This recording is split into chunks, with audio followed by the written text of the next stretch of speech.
përfaqëson. A është kjo një seri e zakonshme sismike apo ka edhe një shenjë për rrezik, ashtu sikurse e thash edhe pak më lart, rrezik më të lartë të tërmeteve të fuqishme në vend, ndoshta nuk e di. Si shpjegohet kjo? Pra, prej 2 ditësh 2-3 zona të ndryshme të Shqipërisë kanë lëkundje sismike. Siç thash, këto janë aktivitete sismike normale për zonat përkatëse. Ju rikujtoj që vjetë, po në Korçë kishte një aktivitet të ngjashëm që nisi magnitudë 4.4, pati një sër pas goditjesh, edhe u shua bazuar mbi kurbat normale të shurjes së aktivitetit sismik. Është shumë mirë që ne kemi me aktivitet sismik me magnituda të këtilla, sepse energjia sismike akumuluar në këto thyrje, në këto mikrothyrje ose zona thyrjesh, çlirohet më lehtësisht dhe nuk akumulon energji për tërmete më të mëdha. Dhe si? Pra ne urojmë dhe presim që zonat sismike të njohura në vendin tonë të kenë tërmete të këtilla që mund shkojnë deri në 5, magnitudë 5, që për njerëzit mund të jetë shpesh herë e frikshme, por për pjesën e tektonikës dhe aktivitetit sismik është mirë për çlirimin e energjisë sismike duke ulur mundësinë e tërmeteve me magnituda më të mëdha. Që do thot lidhen ato me të njëjtën plakë tektonike apo janë fenomene të pavarura? Nëse është termi i dur.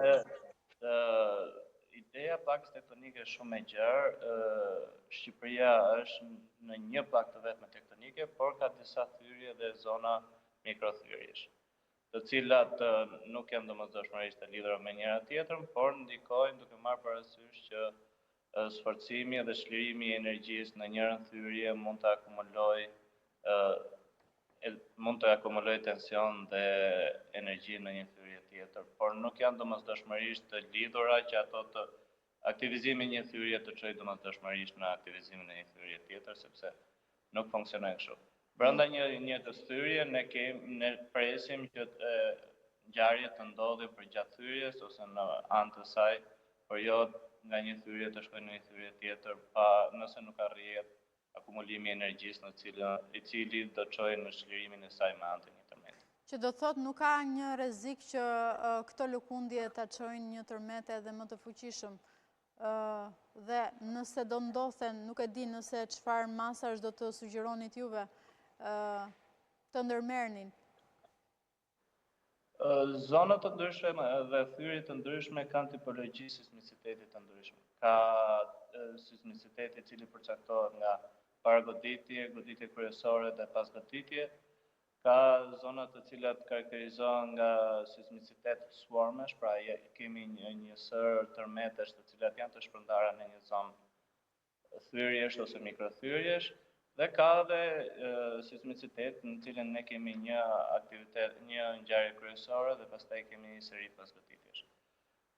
Nëse zona e Korçës kryesisht karakterizohet me tipin e aktivitetit të swarmeve, pra kemi një ngjarje kryesore dhe kemi një seri tërmetesh që janë përreth kësaj zone thyrjesh dhe kësaj epiqendre.